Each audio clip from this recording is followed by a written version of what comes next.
Picture this, you're stepping into a world that's usually hidden from view, a world that's filled with grandeur, opulence, and stories that span generations. This isn't the world of famous palaces or castles that you see on postcards. No, this is something more intimate, more secretive. These are the homes of the old money elite, the mansions that have stood the test of time, tucked away from prying eyes. Each one is a treasure chest, filled with tales of the people who lived there, the parties they've thrown, the history they've witnessed.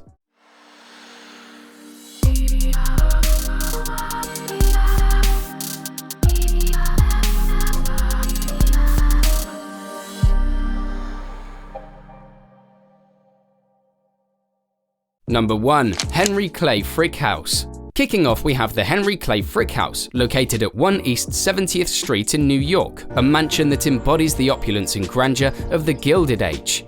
This Beaux-Arts architectural masterpiece was constructed between 1912 and 1914 by Thomas Hastings of Carrère and Hastings. The mansion was built for Henry Clay Frick, an industrialist, financier, and art patron who played a significant role in the expansion of the American steel industry in the late 19th century. The mansion's located on 5th Avenue in the Upper East Side of Manhattan, placing it in one of the most prestigious residential areas of the city.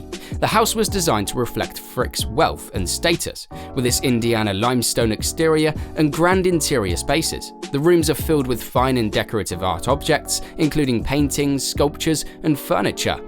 The mansion also features a courtyard and porte-cochère, a covered entrance large enough for vehicles to pass through. The house was transformed into a museum in the mid-1930s, following Frick's death in 1919. Today, it is home to the Frick Collection, a premier museum of Western fine art, and the Frick Art Reference Library.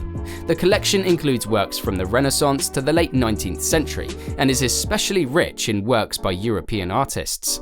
The Henry Clay Frick House is a testament to the wealth and power of the old money elite during the Gilded Age.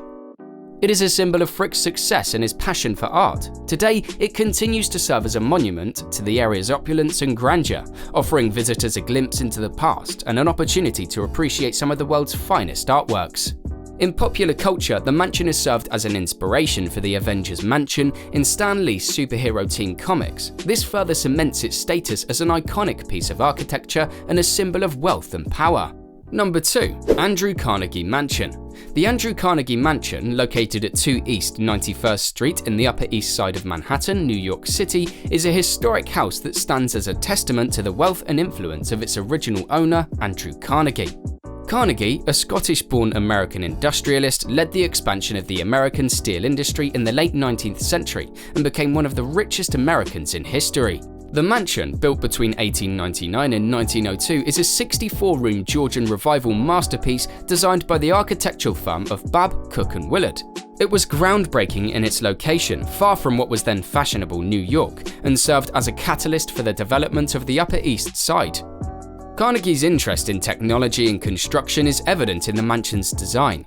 He desired the most modest, plainest, and roomiest house in New York City, with land for his wife to garden. The mansion was equipped with an Otis elevator, one of the first residential elevators in the city, reflecting Carnegie's forward-thinking approach.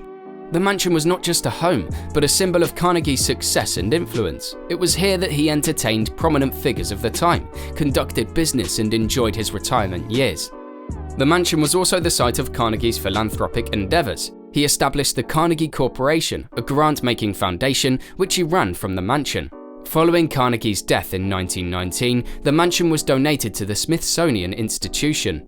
Today, it houses the Copper Hewitt Smithsonian Design Museum, the only museum in the US dedicated to historical and contemporary design.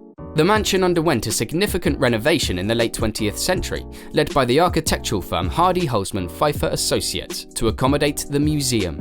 The Andrew Carnegie Mansion is more than just a building. It is a symbol of the Gilded Age, a period of rapid economic growth and ostentatious displays of wealth in the United States.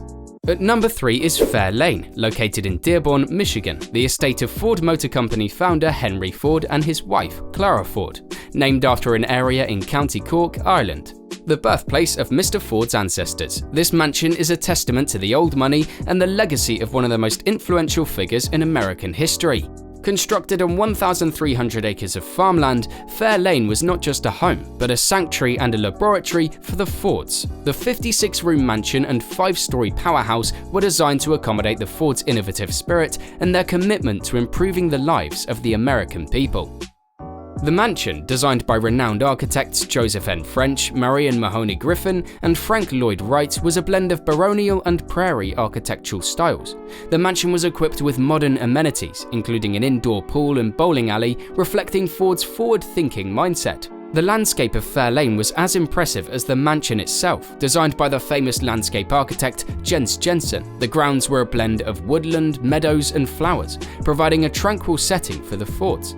The estate also included a powerhouse that generated electricity for the mansion, reflecting Ford's interest in self-sufficiency and his pioneering work in the automotive industry.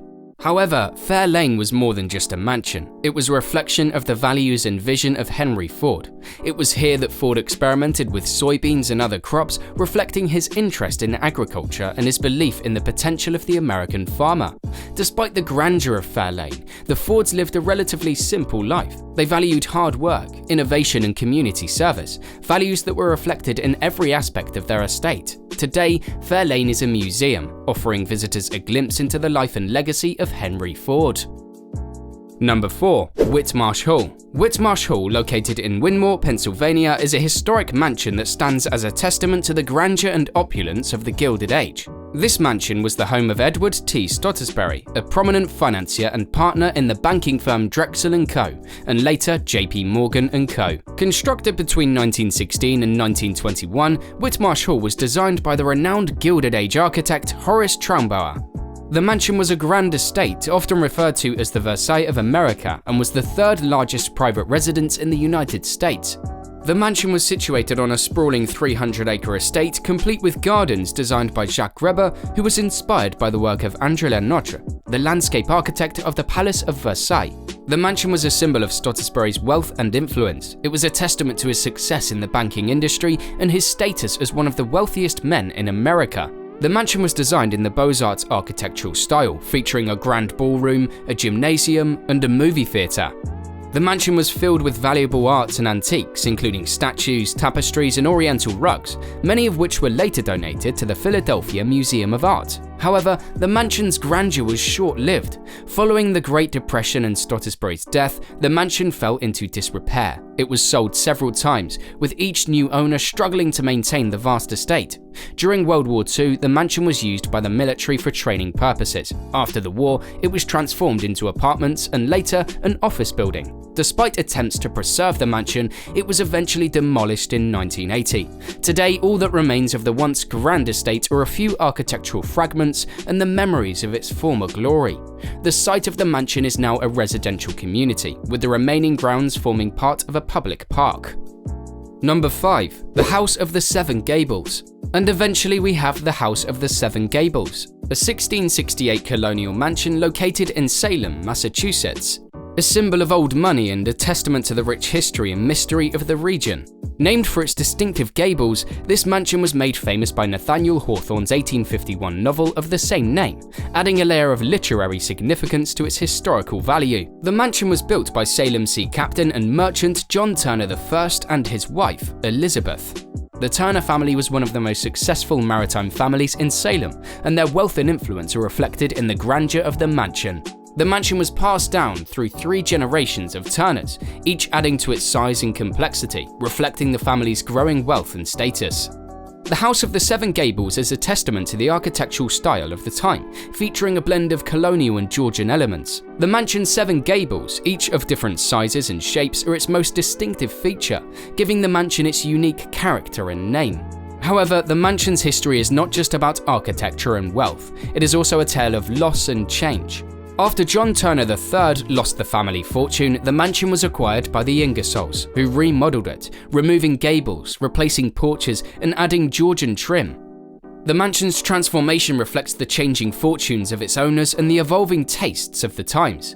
The House of the Seven Gables gained literary fame when it became the inspiration for Nathaniel Hawthorne's novel. Hawthorne was a cousin of the Ingersolls and spent a significant amount of time at the mansion. His novel, A Tale of Guilt, Retribution and Atonement, added a layer of mystery and intrigue to the mansion's history. Today, the House of the Seven Gables is a non-profit museum, offering visitors a glimpse into the past. The mansion has been restored to its former glory, complete with period furnishings and a secret staircase that was added by philanthropist Caroline O. Emerton during the restoration process in the early 20th century. This brings us to the end of this video. If you liked it, please consider subscribing and sharing so we can keep bringing more content like this. Also, let us know your thoughts in the comments below. See you next time.